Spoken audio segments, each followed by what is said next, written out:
Drugo pitanje od istog slušaoca odnosi se zapravo na taj domen borbe naše sa tim velikim razočaranjem zbog nepravde koja nam se čini.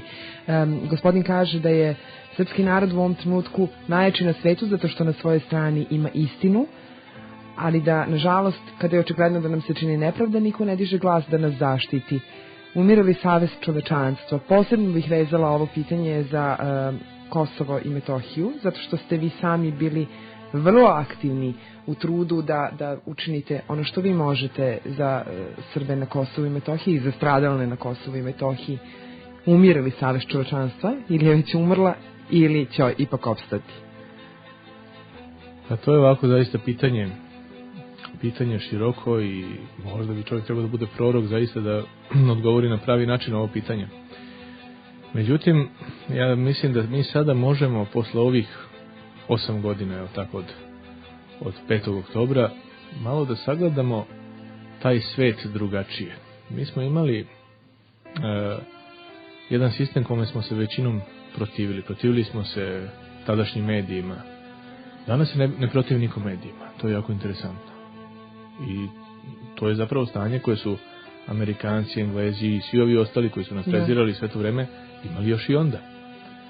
I danas imamo kablovsku televiziju od 50, 60, 70 kanala i mi prosto uopšte ne razmišljamo o istinitosti onoga što nam stiže. Možemo da imamo na političkim kanalima imamo servirano političko mišljenje. Na istorijskom kanalu imamo nečiju projekciju istorije. Na umetničkom kanalu forsira se umetnost koja je, da tako kažem, pogubna, nemoralna i tako dalje. Na filmskom kanalu forsira se nasilje, nemoral i tako dalje.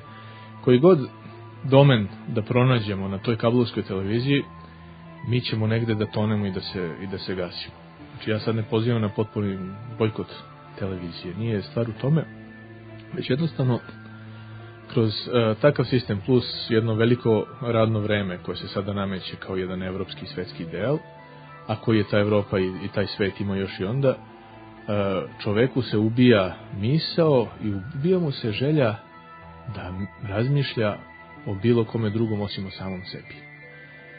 I onda mu je mnogo lakše da sebe prihvati kao pravednika, samim tim što je Amerikanac ili Englez mora biti pravedan.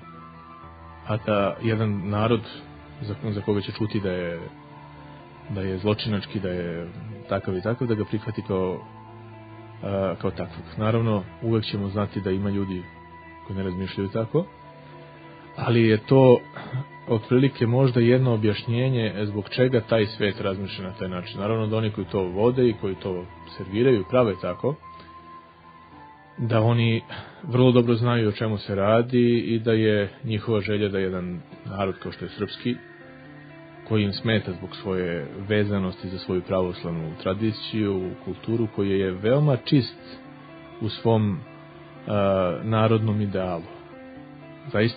Zaista veoma čist. Znači sve ono što bismo mi Srbi mogli iz sopstvene istorije da uzmemo kao ideal, kao dobro, uvijek će biti nešto što se protivi nekom novom svetskom poretku. Ako uzmemo samo, evo pošto su nam slušalci uglavnom iz Crne Gore, da uzmemo samo primjer Svetog Petra Cetinskog i Mahmud Paše Bušatlije.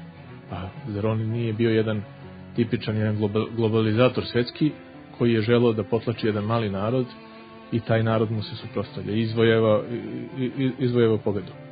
I mi se ponosimo tom pobedom. Naravno da se ponosimo. I takve misli i takva istorija koja je u nama, nekome normalno da smeta. Novom globalizatoru koji opet želi da globalizuje, ne samo da izmeni istoriju, nego da izmeni mišljenje ljudi, uopšte da izmeni, njemu uopšte ne odgovara jedan takav narod.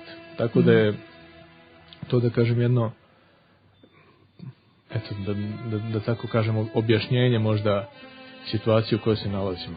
Neko ko bi ovo slušao, ako nema možda neki hrišćanski stav, rekao bi da ovo je jedna teorija zavere, to se često može čuti, ali hajde vratimo se u 91. godinu, da ste nekom ispričali šta će sve nama da se dešava za 10 godina rata i posle toga još nekih 10 godina, da tako kažem, nekog mirnog perioda, proglasili bi nas za vrhunskog tvorca teorije zavere.